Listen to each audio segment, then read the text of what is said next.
জাতীয় নাগরিক party NCP আজকে তারা তাদের দলীয় পেজ থেকে তারা পার্টির পক্ষ থেকে তারা একটি অনুরোধ করেছে সরকারকে, সেটা হলো নবম জাতীয় পে স্কেল বাস্তবায়ন করার জন্য।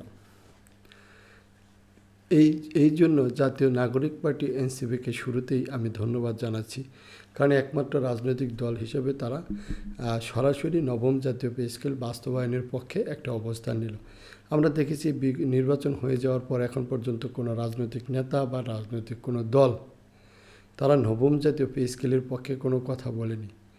আসলেই তারা কথা বলবে কেন? নবম জাতীয় পে স্কেল তো বাস্তবায়ন এখন তারা করার দরকার নেই। যখন আবার নির্বাচন আসবে তখন তারা আবারও প্রতিশ্রুতি দিতে পারবে যে এইবার যদি আমরা ক্ষমতায় যেতে পারি তাহলে আমরা নবম পে স্কেল বাস্তবায়ন করব। এটা হলো বাংলাদেশের রাজনীতিবিদদের চরিত্র। তারা নির্বাচনের আগে শত শত প্রতিশ্রুতি দিবে, নির্বাচন পার হয়ে যাওয়ার পর তাহলে তো প্রতিশ্রুতি হবে না, আবার 4 বছর পরে ঘুরঘুর করবে বাকি 1 বছর যে হ্যাঁ আমি তো এটা করতে চাইছি, করতে পারিনি, আমাকে আরেকবার সুযোগ দেন। এটাই হলো বাংলাদেশের মানুষের মাথার উপরে কাঁঠাল ভেঙে খাওয়ার পদ্ধতি। যাই হোক, নাগরিক পার্টি তারা স্পষ্ট অবস্থান নেওয়ার জন্য আরও একটি ঘটনা আজকে ঘটেছে, সেটা হলো জাতীয় নাগরিক পার্টির দক্ষিণাঞ্চলের মুখ্য সংগঠক জনাব হাসনাত আবদুল্লাহ, তিনি মহান জাতীয় সংসদ অধিবেশনে আজকে তার বক্তব্যে তিনি নবম জাতীয় পে স্কেলের পক্ষে কথা বলেছেন। এই জন্য জনাব হাসনাত আবদুল্লাহকে অসংখ্য ধন্যবাদ। যারা আজকে আরেকটি দুঃখের সাথে বলতে হয় যে এইভাবে জাতীয় নাগরিক পার্টি এনসিপি এগিয়ে এসেছে, হাসনাত আবদুল্লাহর মতো নেতা এগিয়ে এসেছে, সেই রকম যদি সকলেই এগিয়ে আসে তাহলে কিন্তু নবম পে স্কেল বাস্তবায়ন করা একটা সময়ের ব্যাপার মাত্র।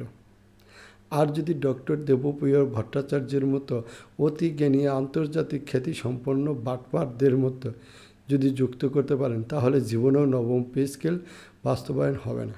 কারণ এই অর্থনীতিবিদ এগুলো আন্তর্জাতিক খ্যাতি সম্পন্ন, কিন্তু বাংলাদেশে তাদের বিন্দুমাত্র অবদান নেই। বিদেশের তারা আন্তর্জাতিক নামটা এসে দেশে বেচে সেগুলা করে ধান্দাবাজি করে। তিনি সবসময় আমি দেখেছি এই ডক্টর ভট্টাচার্য তিনি কখনোই নবম পে স্কেলের পক্ষে বলেননি। কেন? নবম পে স্কেল বাস্তবায়ন হলে ওনার লাভ কী বা ওনার ক্ষতি কী? আর যদি নবম পে স্কেল বাস্তবায়ন না হয় তাহলে ওনার লাভ কী? উনি স্পষ্ট করে বলুক। ওনার আসলে কিছুই না, উনি একটা ধান্দা নিয়ে আসে এক এক সময়, এখন আবার কোন ধান্দা নিয়ে আসছে। যাই হোক, যারা নবম পে স্কেলের পক্ষে বলবে আমরা তাদের সাথে আছি, আর যারা নবম পে স্কেলের বিরোধিতা করবে আমরা তাদের বিরুদ্ধে অবস্থান নেব।